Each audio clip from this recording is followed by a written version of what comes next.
I'm going to invite up two of our three panelists. The two that are presently in the room, we expect the third any moment. She's going to make a dramatic entrance during the course of the proceedings, which actually will be very apropos thematically in ways that will shortly become clear. As Frampton mentioned, my name is Ian Volner. I'm a journalist. I'll tell you a little bit about why I'm here in a moment. I want to first thank Frampton and all of you for being here. I hope you enjoyed your lunch and started some productive conversations around these issues, which we've been exploring. As we heard in our first panel, there are serious challenges afoot in the field of affordable housing, particularly with regards to historic buildings. In our second panel, we explored some of the policy tools presently being deployed in the field, specifically for adaptive reuse and the creation of new affordable housing using historic preservation as a tool for that worthy end. In this panel, we want to try to do a kind of syncretic project, at least in a modest way. I confess I'm a little frustrated because the first two panels were so good, I feel I've been set up for failure. Fortunately, I have a couple of experts on my side and yet another coming who I'm hoping can bail me out. I suppose I'd start, if I can, with just introducing the panelists presently with us now, Leila Bozorg and Vishaan Chakrabarti, who I think I'd be interested to hear from you guys. Well, if you could tell the audience how it is you've come into the affordability space, what is it you've been up to lately, and why is it that it's so important to you? Great. Hi, folks. My name is Leila Bozorg. I'm currently the Executive Director for Housing for the city. I work out of City Hall. I help oversee the Department of Housing Preservation and Development. I help oversee the New York City Public Housing Authority and our quasi-public-private bank Housing Development Corporation, which helps finance a lot of the affordable housing that we preserve and build in New York. I also work very closely with the Department of City Planning on housing-related initiatives, such as City of Yes for Housing Opportunity, which many in the room, I'm sure, have heard a little bit about, and which we'll talk a little bit, I'm sure, about more here today. My housing career, let's see, relevant to this room, my very first experience professionally in housing was my very first internship. I got an internship at the National Trust for Historic Preservation through a small grant that my college was providing. I didn't know anything about historic preservation. I just knew I needed some financial support for my internship. I applied. It was something called the Nancy Campbell internship. Nancy Campbell is one of the former chairpersons of the National Trust for Historic Preservation, is very passionate about historic preservation. And it was really a very lucky and formative foray into preservation and housing issues. Many years later, went on to become, I worked in the international development field, actually. I was living and working in India, and I was working with an organization that was working on incremental housing upgrades for people that were living in several slums in Ahmedabad in India. That was really where housing policy, urban planning issues really became a professional interest of mine, and I ended up going to urban planning school, wanting to study planning and housing actually in a development context. Many of my colleagues went on to work for USAID, so I'm glad I'm not one of them at the moment. Unfortunately, they're all doing great and important work, so hopefully that will resolve itself. Though it's relevant to our conversation because there are some real existential threats to all the work we're all doing in housing. But I can come back to that later. So I thought I wanted to experience working in housing in a development context. During my graduate work, the Obama administration, one of my professors actually went to work for the Obama administration, and that ultimately led to I applied for something called the Presidential Management Fellowship, and I got a job at HUD in Washington, D.C., the Department of Housing and Urban Development. So I was very lucky in getting to experience firsthand working on really critical housing policy issues. And one of the things I worked on there was something called the Rental Assistance Demonstration, which today NYCHA, the Public Housing Authority, uses as a tool in its PACT program. PACT is Preserving Affordability what does the C stand for? Commitment Together Pact. So it's a tool to try to preserve public housing in our city. After a number of years at HUD, I was introduced to and applied for work in New York City. Remember that actually during the Obama years, our former HPD commissioner, Sean Donovan, had become the secretary of HUD. And I, through him and through many other folks, I was connected to people that are working in affordable housing in New York City. I had wanted to come back to New York City, and so I landed at HPD. And I spent about 6 years at the Department of Housing Preservation and Development, working on the development side, so the teams that finance the preservation of affordable housing or the new construction of affordable housing. I later went on to work on the planning side, doing a lot of the land use changes and land use procedures to get sites ready to turn into affordable housing. And then I left city government for a few years and came back last year into this role at City Hall. So you asked me to give a very comprehensive overview of myself, and there it is. That's great. Vishaan, what is it brings you into the affordability space? What is it you've been doing in the sector, and why? What is it that drives you? You want me to filibuster until Sara gets here? No, on the contrary. I want her to come rushing in while we're in the thick of something substantive. No, Okay. go ahead. Fair enough. Hi, I'm Vishaan Chakrabarti. It's a pleasure to be here. I'm an architect and an author. I don't at all consider myself a housing expert like Leila.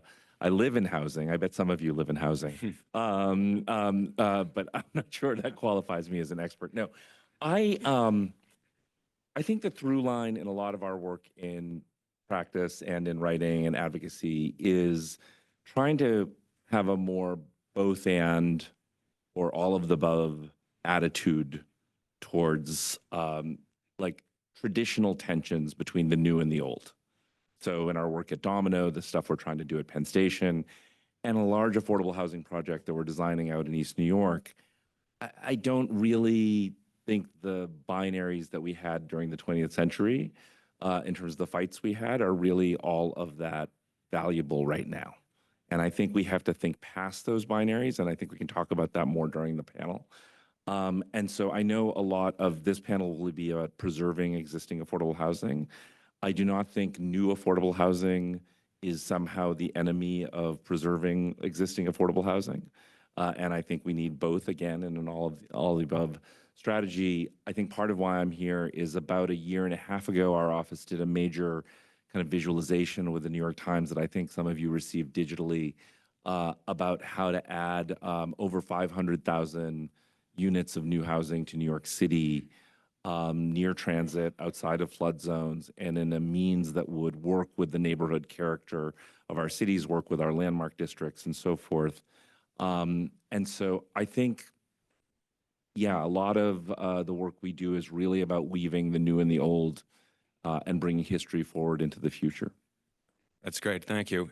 Again, I'm Ian Volner. I'm a journalist, which is to say I'm not an expert in anything, but about the only thing I know how to do most of the time, at least, is ask questions. I write about architecture, design, and urban policy for the New York Times, the Wall Street Journal, and other publications.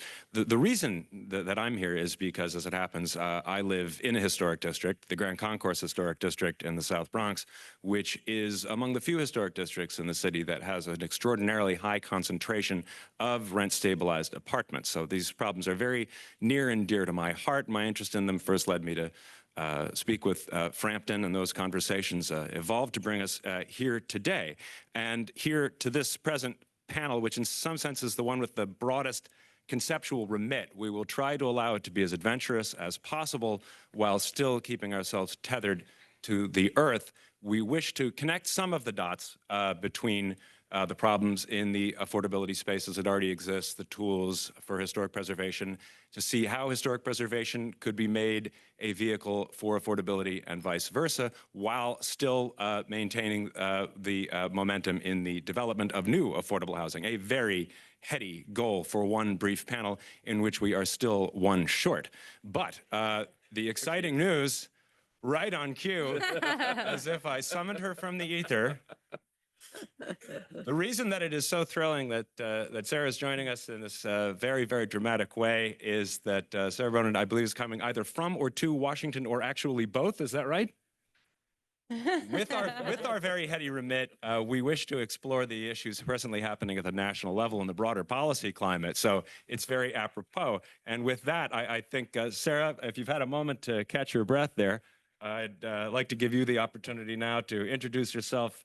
Tell us a little bit about what you've been doing, well, perhaps just this morning, and what you've been doing in the affordability space and what it is that motivates you in your work. Sure. Hi, everybody. Nice to see you, and nice to be in Lower Manhattan, where you have such a wonderful mix of buildings, both historic and new. It's always lively to come here. I am currently a professor at Cornell University.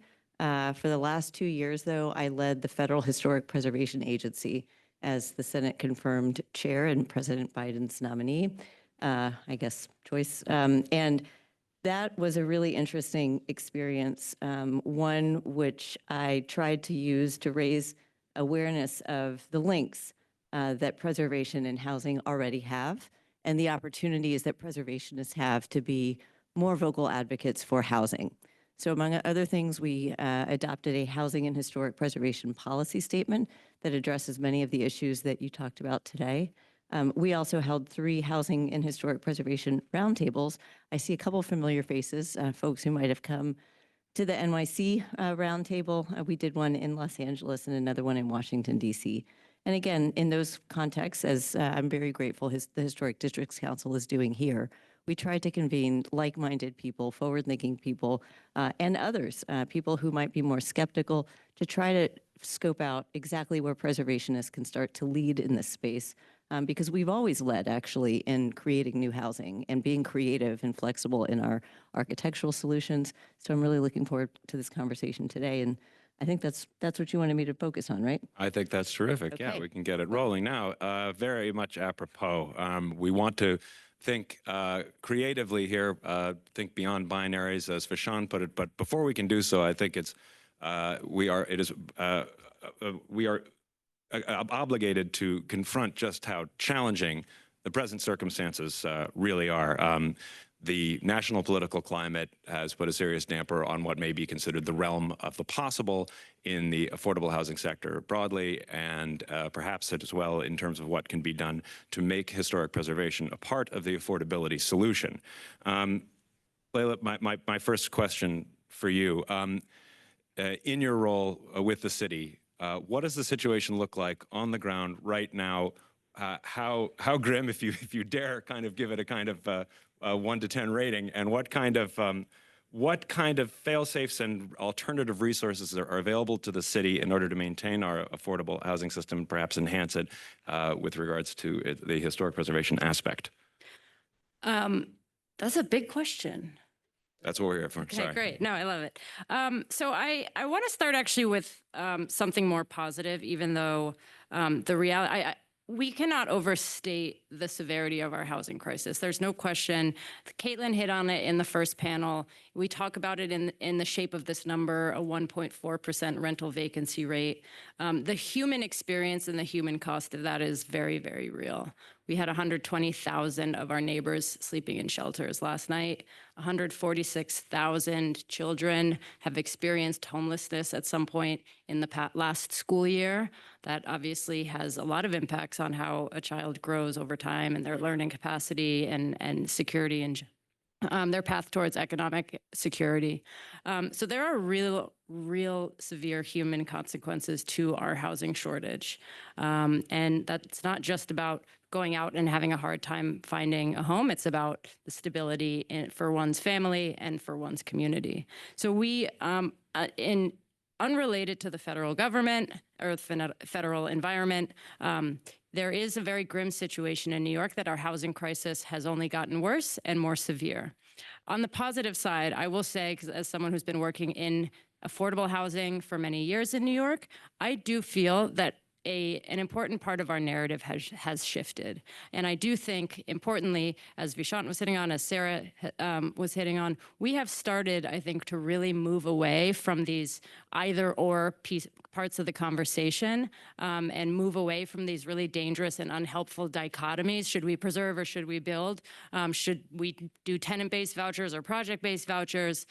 We've started to move away from these dichotomies to recognize, and sadly, it's partly because of how severe the housing crisis has gotten. I think we've been able to start to shift the narrative into an acknowledgement that new housing is part of the solution, and we need new housing along with our preservation tools, and that there's no question we have a supply and demand problem. That's not the only part of the problem, and as others hit on earlier, of course, no one's arguing that only luxury housing is going to solve this crisis, but I think we have general agreement on the crisis and the types of solutions needed. Now, the hard part is bringing those solutions to bear at scale together, and that's where the current environment at the federal government is concerning. So one thing that we are looking for in New York is that we have a very strong tax base. Someone was joking earlier about it being okay if a millionaire's tax encouraged more people to leave. That is funny. However, a huge part of it's not funny in the sense that so much of what we're able to do as a city relies on having a strong tax base. When I first worked at HUD and realized there are so many cities and counties across the country that only rely on funding from HUD, and then I came to New York and realized how much we are able to generate and put back into our affordable housing and use as affordable housing tools, homelessness tools, other good social service tools, comes from the fact that we have a strong tax base, and it's really critical to stay competitive as an economy so that can continue to grow and we can continue to do more to help New Yorkers. That being said, we still do rely quite heavily on a range of federal resources for almost every part of the way that the city functions. In housing, over 132,000 families rely on federal Section 8 vouchers, whether it's tenant-based or project-based. We have 177,000+ units of public housing that rely on public housing capital and operating funds from HUD. There's something called the Community Development Block Grant. I'm talking mostly about HUD programs since I'm a houser, but there are many other programs as well. CDBG from HUD, the city gets about $170 million a year. We use 65% of that to do code enforcement and other housing enforcement work. So when someone calls 311 because there's an issue, all of our staffing, all of our equipment, all of our enforcement work is run through the CDBG program. So when you hear about these potential staffing cuts and funding cuts, and I'm just, again, talking about the ones I know of from HUD, and there are other parts of the city focused on, the other issue areas, it does present a real existential crisis for us, and a tough one in the sense that if those come to fruition, we're going to have to make some really hard decisions as a city. Where do you swap? Where do you start using city funds instead of federal funds? What loses out? Who wins and who loses with that decision making? So these decisions are presently in the course of being made, but as yet we don't quite know what the landscape is likely to look like over the next couple of years as the situation at the federal level continues to become ever more clear, if not ever brighter. Yeah, right now it's a lot of fits and starts, as folks have probably heard in the news. There was a memo issued that there was going to be significant cuts across the board, then that was rescinded.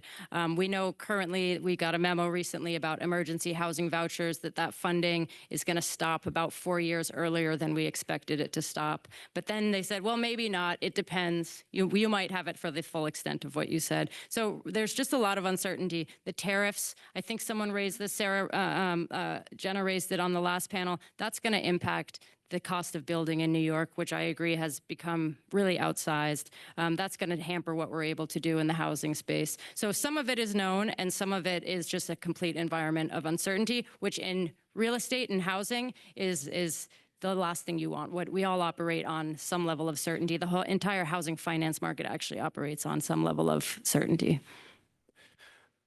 Sara, a related question, I suppose. Having worked in the federal government yourself, what kind of insights do you have, what kind of guesses do you have, if you care to issue any, as to what kind of policies the present administration is likely to find least attractive in the affordability space? Are there, not to be heedlessly optimistic, opportunities amidst the chaos to advance the cause of affordable housing and historic preservation together in ways that either this administration wouldn't specifically target or that it might actually find attractive in some way? Yeah, so I think just following on what Leila said, certainly we're seeing cuts to subsidies, or what the administration would call subsidies. That is happening not just in grant programs, I see CDBG in the crosshairs probably as well, but in also tax incentives. So for preservationists, one of the things that, of course, the field has relied on is the Federal Historic Preservation Tax Credit. If you've been to Preservation Advocacy Week or Lobby Days down in DC, you've probably asked your representatives to continue to vote for the tax credit, to expand it. That is something that has been part of the bread and butter of DC-related federal advocacy. I'm not sure whether the historic tax credit will survive in its current form. I do think we probably made a mistake as preservationists when we got rid of the 10% tax credit for buildings over a certain age, if you remember that one. From a sustainability standpoint, from a simplicity standpoint, that smaller tax credit did generate significant, although again, it's no longer existing, investments in buildings. At that time, buildings that were older than 1936. So that could be a talking point or a new idea or a revived idea by preservationists down at Capitol Hill. But as I said, I'm not sure that tax credits, even the ones that we've relied on, will continue in their current form. That's why I'm really big on trying to figure out how we reduce regulatory barriers to bringing buildings back to life. There's a number of ways to do that. Certainly at the federal level, I'm happy to talk about those moves. But I do think we, at the local level, I know you work locally here as well as statewide. I served on a local historic preservation commission as well as SLED Preservation Connecticut, which is a statewide nonprofit. And in both of those instances, we really looked to creating a variety of strategies that would help people understand both how to abide by historic preservation regulations and encourage them to actually invest in reviving, rehabbing, and especially for housing. So I think probably, I don't want to be pessimistic about things that are happening. Probably the preservation field as we know it is not going to be exactly the same.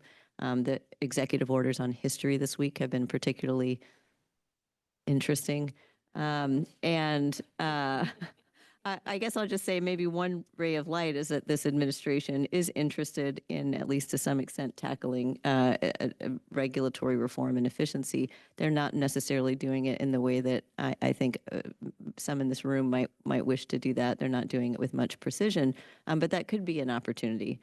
If we can identify the kinds of things where we could see process improvements. That's one of the things I did try to do at the agency.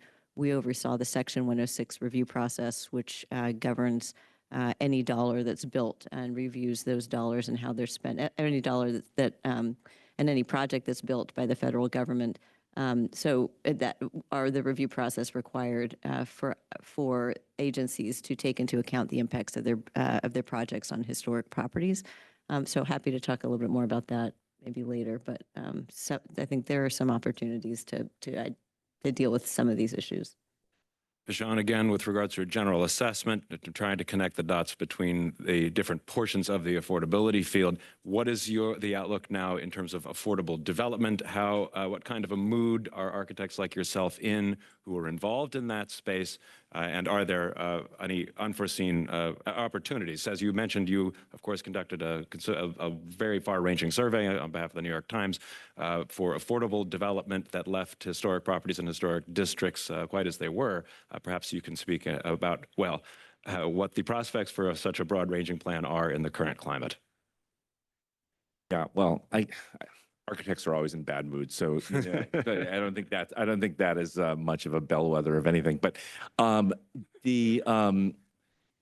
think the real discovery that we made during that survey process was that the kind of engine that could support lots and lots of new workforce housing, affordable housing in the city, are more mid-rise and small-rise buildings.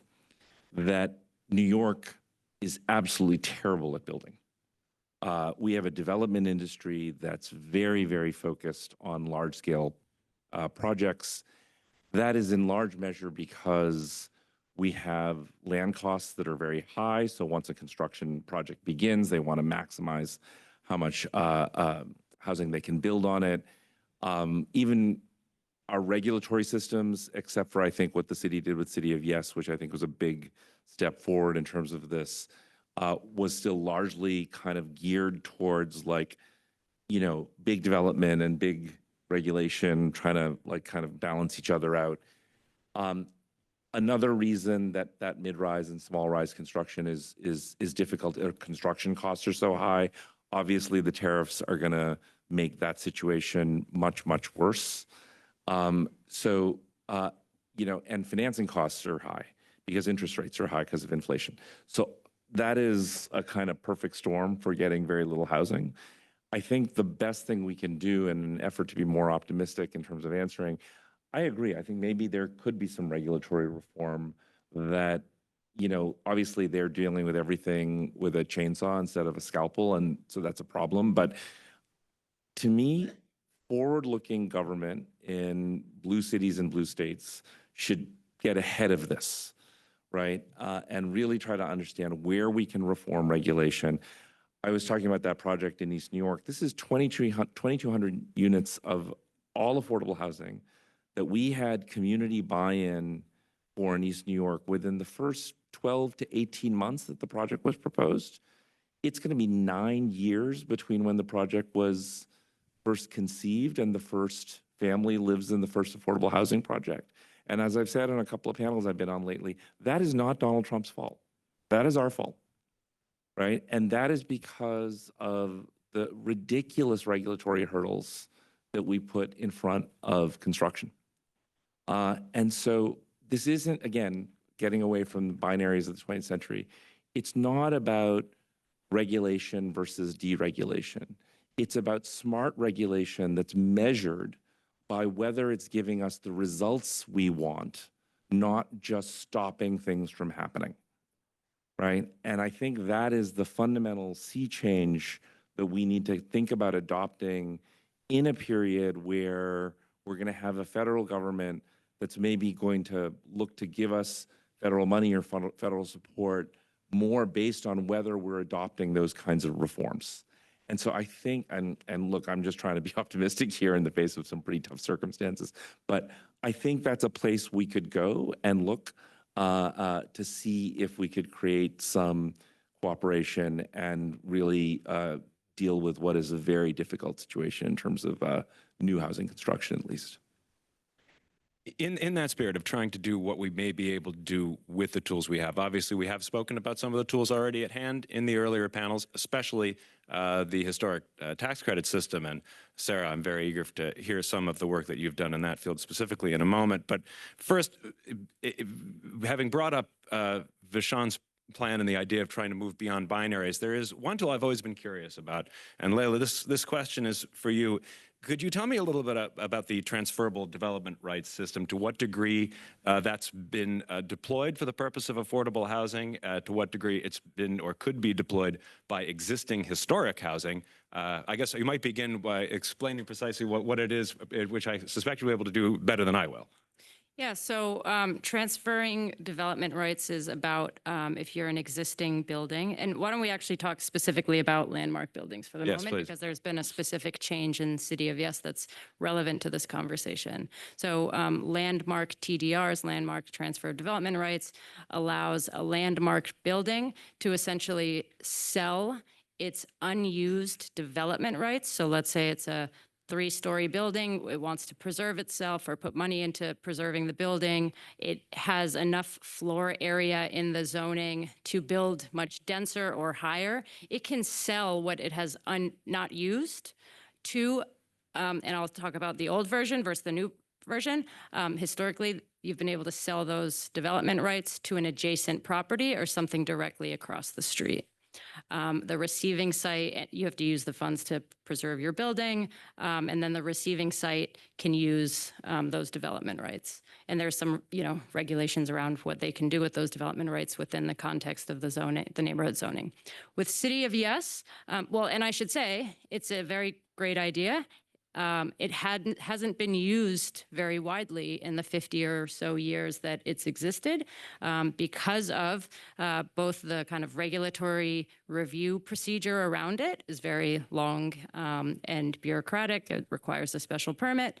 And the kind of receiving site geography is not very wide. So you have to be lucky to have your landmark building in a specific place where there's eligible buildings right around you that could use it. So with City of Yes for housing opportunity, where the whole ethos of it was to take a scalpel to the zoning text and within every different type of zoning district and every different type of neighborhood, ask the question, what's something we can tweak in the zoning to make it easier to build more housing without changing the character of this type of neighborhood? So when it came to looking at historic districts and land neighborhoods around landmarked buildings, we basically changed the landmark TDR to enable you to use it in a wider geography. So instead of just an adjacent property or across the street, you can now transfer those development rights to anywhere on the same block or across the street from that block. So it widens it, not dramatically, but rationally. And instead of a extensive, what we call special permit process, it makes the review and approval of that simpler through something called the City Planning Commission chair certification process. So we've both made the geography wider, but not extremely wider so that it's more palatable, and tried to reduce the kind of regulatory process to getting that transfer approved. Sara, I'd be interested whether you have any reflections on the kind of system that Leila just sketched out, any familiarity you have with it, but more broadly, what kind of measures were you making in your role in government? What kind of advocacy are you doing now to try to reduce the cost barriers to historical preservation, especially in the affordable space, through access, for example, to the historic tax credit? Great. And maybe I'll break this up into two parts. First, what New York City is doing on zoning, and then I'll talk about some of the federal work that we did ending in December. But on the proposal, the City of Yes proposal, actually in my federal capacity, I testified in favor of it because our council had voted to adopt a housing and historic preservation policy statement that promoted many of the things that the city was doing, including loosening rules on accessory dwellings, enabling second floor housing in retail areas, and also just generally allowing for housing to be built through a variety of other technical means, including lifting minimum parking mandates, which has been parking mandates have been an absolute disaster for historic neighborhoods all over the country, because they have resulted not only in buildings not being converted, but they've also resulted in many, many, many buildings being torn down.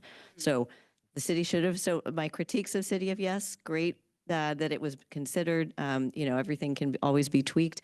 I wish the city had gone farther in completely eliminating minimum parking mandates and making all housing as of right. And I use those two things specifically because as the planning and zoning chair for the city of Hartford, Connecticut, a very historic city, 1635, it was founded. We did both of those things. We made all housing as of right, and we eliminated parking mandates. We were the first city to do that citywide. There's a lot of other zoning strategies that can be used to fast track housing, but those are two that I think are low-hanging fruit, even in a city like New York. Overall, and Frampton has a copy, I think, of our. I encourage you to pick up this little paper I think it's at a table outside, on a project that I'm working on called the National Zoning Atlas, which has so far documented zoning in 6,500 jurisdictions across the country, including New York City. Although we don't have City of Yes up, there's a little asterisk there. It came too fast, and so we're working on that. But check out the map, because as a preservationist, you can see how historic properties are zoned, how much housing is allowed on them, whether there's a parking mandate, and so on. So through that project, what I'm seeing across the board is that zoning is one of those regulatory tools that Vishaan was talking about that really adds regulatory burden, often for very little benefit to the communities, and actually for preservationists in ways that actually thwart preservation and rehabilitation of buildings. So in loosening, simplifying the things that have started with City of Yes, and I encourage the city to keep going. It has, of course, one of the longest zoning codes in the country, along with Boston. And going back to the blue city, blue state thing, that's our problem. That's a problem in the making that we've done.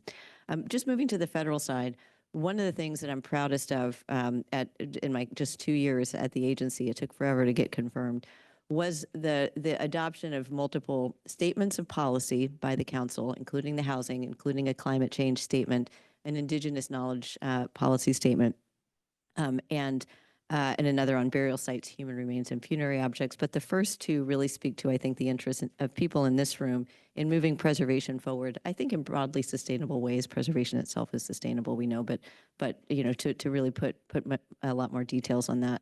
And in light of those policies, we worked for almost a year to develop what you can describe as a streamlining measure, a fast track measure for all of those types of projects that are getting that federal funding that would promote, that fast track projects out of the full Section 106 review process. The reason that's important is because we had heard many instances of the process, frankly, being misused in ways that thwarted housing and thwarted quality housing and thwarted upgrades. One of the most emotional examples, or the most sort of, I think, illustrative examples of the issue is when we heard from affordable housing developers all over the country, including one that said that they had to wait because of our process 30 days to install a grab bar in the inside of a bathroom of an elderly person's unit who was prone to falls because of historic preservation review. That's not what any of us in this room stand for, but we had to, in DC, clarify that's not what the 106 process is about. It is not about grab bars inside a public housing unit of an elderly person. So taking out those kinds of reviews, saying this doesn't need to be reviewed, it's removable, it's inside, it's in a unit, you know, and really trying to put some common sense approaches on paper. We passed that December 22nd, and that was by the skin of our teeth. That was the day that government was supposed to shut down. So I called for a vote then, and we got the vast majority of votes of our council, which is how our rules get made. And then once we make that rule, then federal agencies can take advantage of it. So that's an example, I think, of hopefully helping NYCHA, helping other entities invest in their properties. We heard from, I mean, I went all around the country too. I heard from a variety of affordable housing providers that said they weren't doing lead remediation. They weren't doing asbestos remediation because they were too scared of the 106 process. That is a problem, and I can't tell you how many times I heard it. So that's where we have to become the problem solvers as preservationists and say, what matters to us? Let's double down on that. Let's review that, the heck out of that. What doesn't matter? What shouldn't matter? What should be weighed differently? That's where we should step in, and we should be leaders. And that's what this program comment that I was mentioning hopefully did. That's great. I do want to bear down a little bit more again on the historic tax credit question, but before that, I'm just curious, for Vishaan's perspective, when it comes to the development of new affordable housing, there are technical barriers that tend to be drivers of cost. What are the greatest drivers of cost that you see on a day-to-day basis? What kind of reforms would you think might be most useful in reducing costs, especially ones that might be applied both in the development of new affordable housing and in the rehabilitation of older affordable housing? I don't know if you could hear it through our microphones, but when Sara said making all housing as of right, there was this audible gasp from me and Leila, right? That I'm not sure because to me, this is absolutely where we need to go. Now, New York has a slightly different, I think, economic condition than, say, Hartford, Connecticut.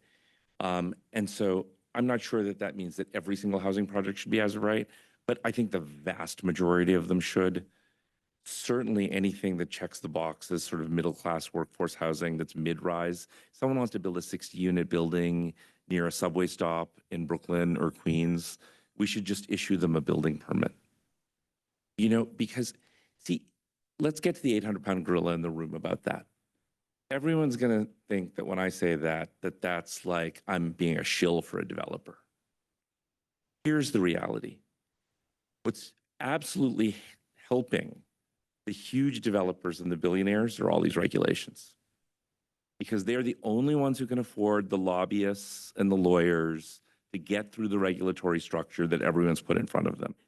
The small scale community developers, the nonprofit developers, they can't afford to go through a rezoning on a small parking lot in Brooklyn to build 40 units of affordable housing. They can't. So people's politics are upside down on this, right? So what we really need to do, I mean, the core of your question, Ian, is to get rid of regulations for people who want to build workforce and middle-class housing in this city. And we continually do the opposite. Our environmental impact reports are getting even more complicated. You know, City of Yes, long way towards this, but City of Yes gets very technical. They had to do with zoning text amendments. They couldn't make map amendments. That's a much bigger scale deal.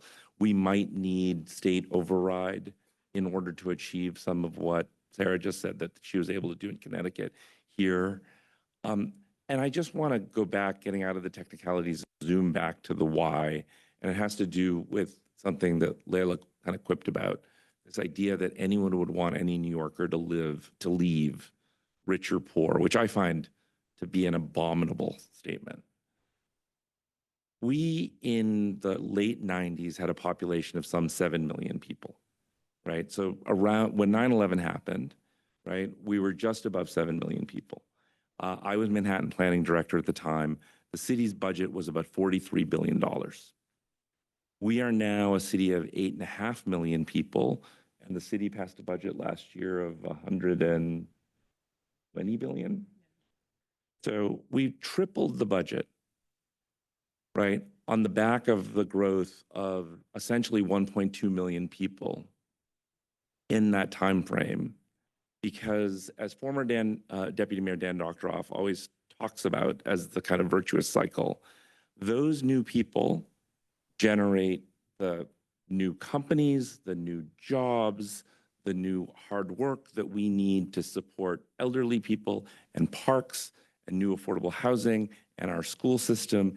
And if we close the door to those people, we continually defund all of those incredibly important public needs. So we have to keep the why in mind when we then say, let's get the regulations out of the way to build the housing we need for our middle class. So having identified that grill, and of course, Vishaan's plan leaves historic districts and historic buildings largely intact. That's the spirit of it.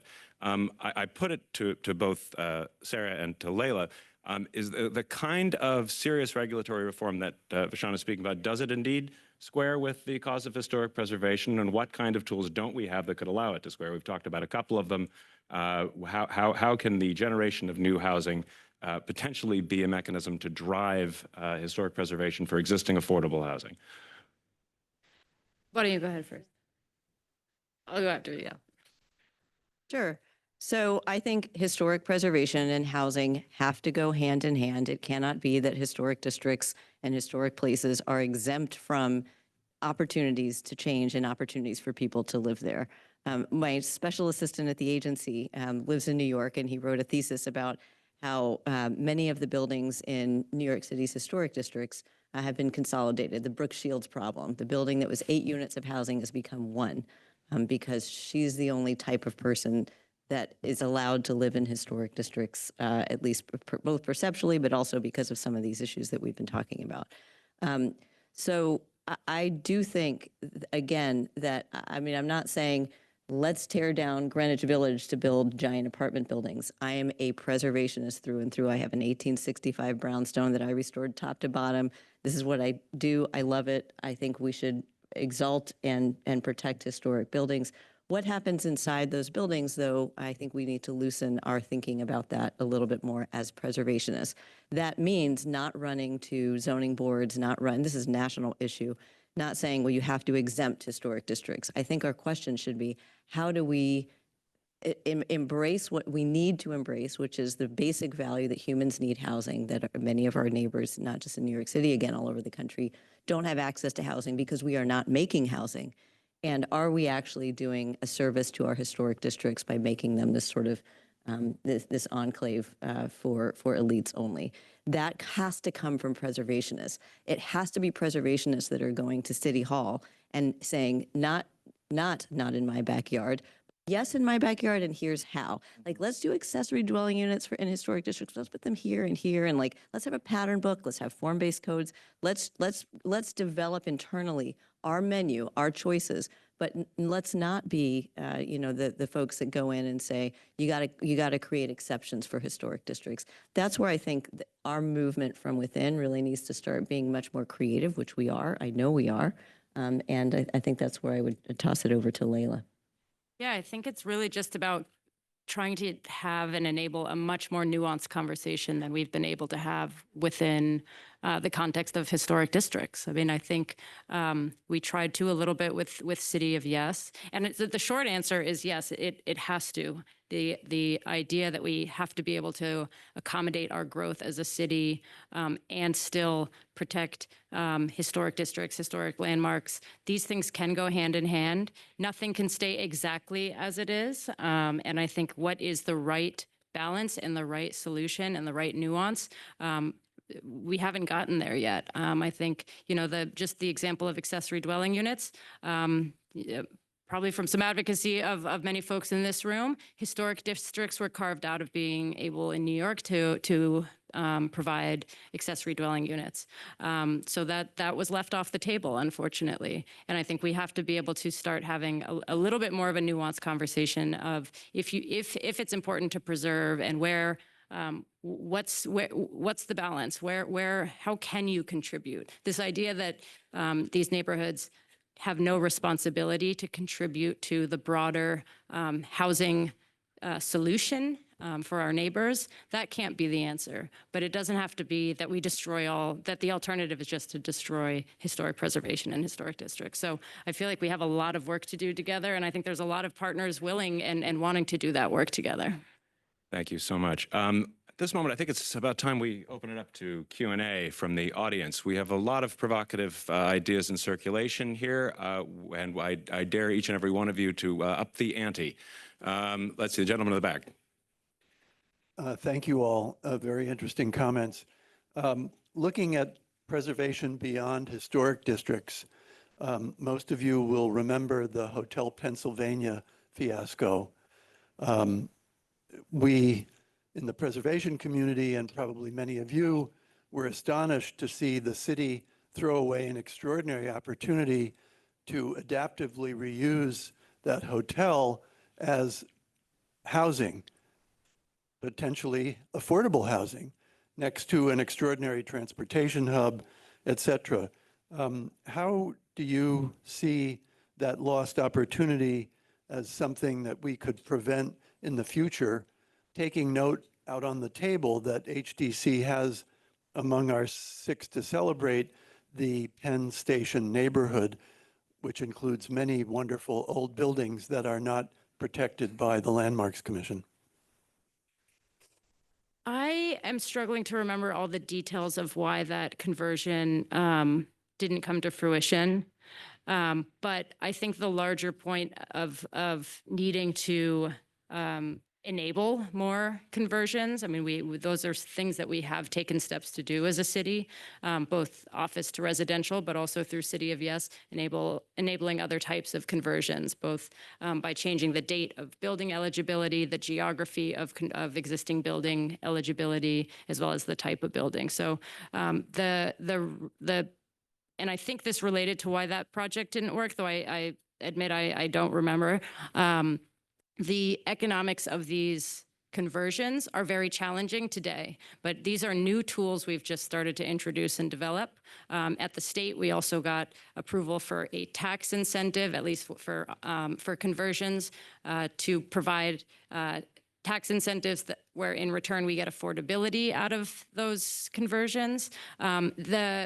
economics right now have been very challenging because a lot of the building owners want to preserve the current kind of, they want it to work for their kind of land basis today. They're not quite there yet with, I think, with the reality that I think land prices are going to have to adjust for more conversions to happen. So I'm sorry I don't have more specifics on that project, though the philosophy of trying to take the opportunity of more existing buildings that are no longer serving their original purpose and convert them into housing, that is something we are definitely trying to enable across the city. Another question there in the back.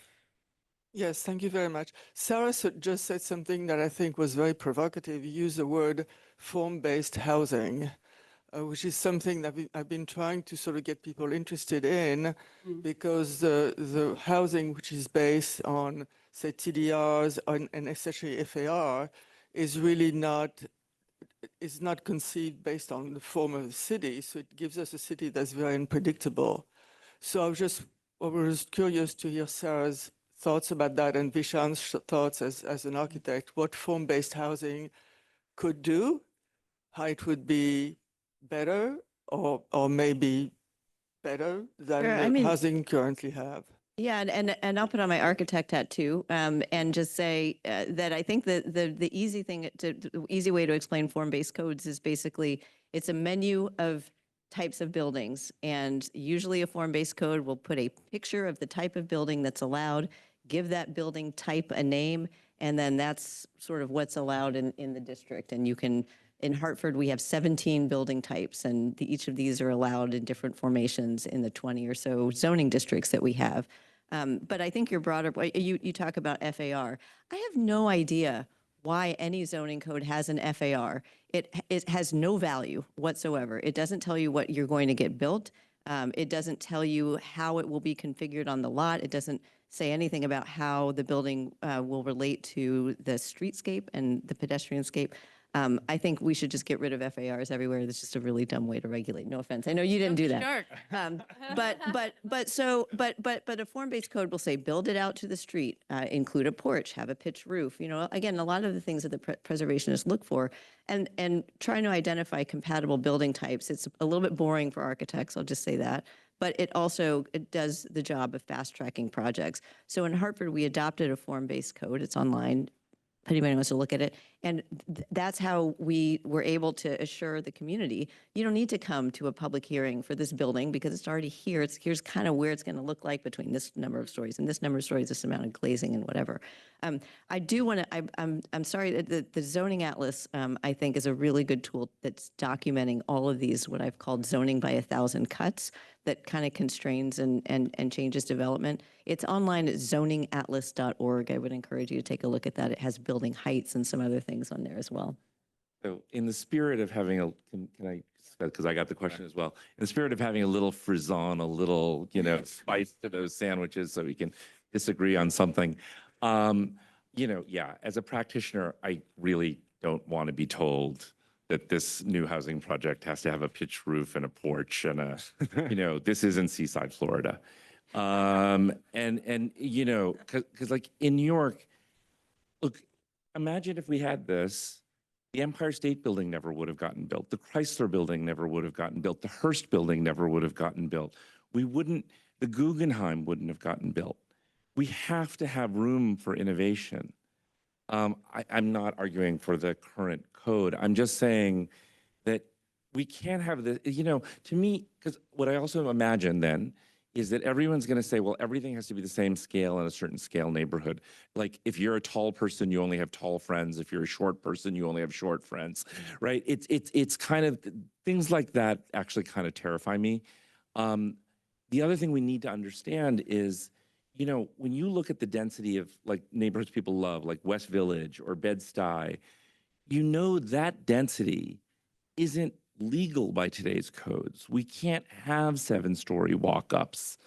So code makes buildings bigger, right? In terms, I don't mean zoning code, I mean building code, right? So we have to think about those things when we're talking about the form and scale of buildings, because those codes protect life and safety and people who have wheelchairs and other things that are also really valuable social goods to us that mean that we can't just emulate form as, so we need something that's more both and something that's more flexible for a city as dynamic as New York City.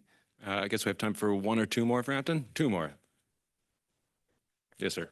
Sara, you mentioned the Brooke Shields problem of a 1%er buying a building and turning it into a private home. What would you expect a preservationist to be able to do to control something like that? I think it's actually how do we loosen controls in some ways. I mean, I don't know. Adam Brodheim is Could you go deeper with that? I don't understand that answer. Oh, what I mean is that, I mean, I think part of, well, I guess maybe the broader dynamic is when, I mean, I think in that case, it's definitely a market forces issue combined with the fact that if somebody, I mean, to your point, wants to convert a single family to an 8-unit building, maybe they're running against building code issues in the other way. But if you look at the way these buildings have changed over time, sometimes they're built as single family, let's just say. Then they were divided into 8. Now they're single family again. So I think actually the key is to continue to allow for flexibility, to have building codes that, yes, address accessibility issues, but are also flexible for historic buildings. And I mentioned Adam Brodheim's name. He's the person who wrote it. He's a special assistant of mine who is great and is actually now, I think, helping the city on charter revision issues. So I would encourage you to check it out. I think it's available online because he's got some recommendations. Shall we make it one more? Perhaps here in the front, gentlemen. Leila, you talk, the whole panelists talked about choice between preservation and development, when actually the reality is the choice seems to be between preservation and demolition with no development. In Midtown Manhattan, where I live and work, it's block after block of vacant lot where greedy, short-sighted developers demolished historic buildings, and there are 10 years of vacant lots behind the Marble Collegiate Church and 29th Street. And of course, as Hal noted, the Hotel Pennsylvania, which was a disgrace. And to refresh your memory, Leila, Steve Roth from Vornado said before he demolished the Hotel Pennsylvania that this was not the time for ground-up development. He said that in a trustees meeting, but then proceeded to, without any repercussions, demolish the Hotel Pennsylvania. Now we've got the Hotel Roosevelt, which is about to be cleared out. That's probably next to a vast vacant lot. And this is Midtown, next to Grand Central. So is the Roosevelt going to become our next vast vacant lot, followed by the Hotel Wellington, followed by the Hotel Shelburne? Can the city work with the Department of Buildings about when demo permits are applied for to God forbid, add regulation and a means test to say that you cannot demolish this building without a viable plan and in place, and then also a demolition tax? Or if the property is left vacant, as in the case of my neighborhood, for years, the Bancroft building is over 10 years of a full block. The Demarest building, I could go on and on and on. But I think that someone needs to be looking at these demolitions and not just let anyone demolish everything and then leave it for us to deal with. Look, I mean, part of why these lots end up sitting vacant is because there's not much that they're allowed to build afterwards. I mean, in Midtown, there's Indeed. I understand. I think you're asking, so how do we regulate it so highly so that they just leave it vacant and not demolished? Yeah. The one thing, I think it's an excellent, I think it's an excellent point. And I think that one of the most perverse things in our tax code is that we basically keep taxes really low on vacant lots, on surface parking lots, on all this other stuff. If we just jack the taxes on anything that stays vacant in the city, you would change this pretty quickly. But that's even on vacant lots. I mean, there's a fundamental question here about what can we as a city actually compel someone to do with a private piece of property, right? And we can try to urge them in certain directions. We can create incentives, and we can tax them further, which creates disincentives to do certain things like leave it vacant. But I do think there is still, and you're pointing it out, there is a little bit of a philosophical question for the city of how far we can go in compelling someone to keep the property exactly as it is. And I think it's a fair question. I don't think we're necessarily that, I think preservationists have a certain viewpoint that the city's not in agreement with yet. And on this point, I think environmentalists and others, can join common cause, because thinking about the climate impacts of that demolition of the Hotel Pennsylvania in and of itself is just a problem. So I agree. I think some of this can be resolved through taxation and tax changes. But I also and- making it easier Exactly, yeah. in general to rehab an existing building than to build new. So That's if what I was going to say. The tax incentives we created at the state was really, it's a rich incentive. It's try to get people to start using the ability to convert. And it's only recent we've introduced more flexibility around conversions. But I think you're both talking about how do we make it easier to and create the incentives to keep the building there and turn it into a residential use or a more useful use, and how do we create the stick to not actually just demolish it. So I hear you. Folks, this is exactly the kind of broad and ambitious thinking I was most hoping would come out of this panel and out of this afternoon. I can't thank all of you here on the panel enough, nor all of you here in the audience. This has been very exciting, and I do hope that we will keep having this conversation. You will keep having it amongst yourselves. Thank you again.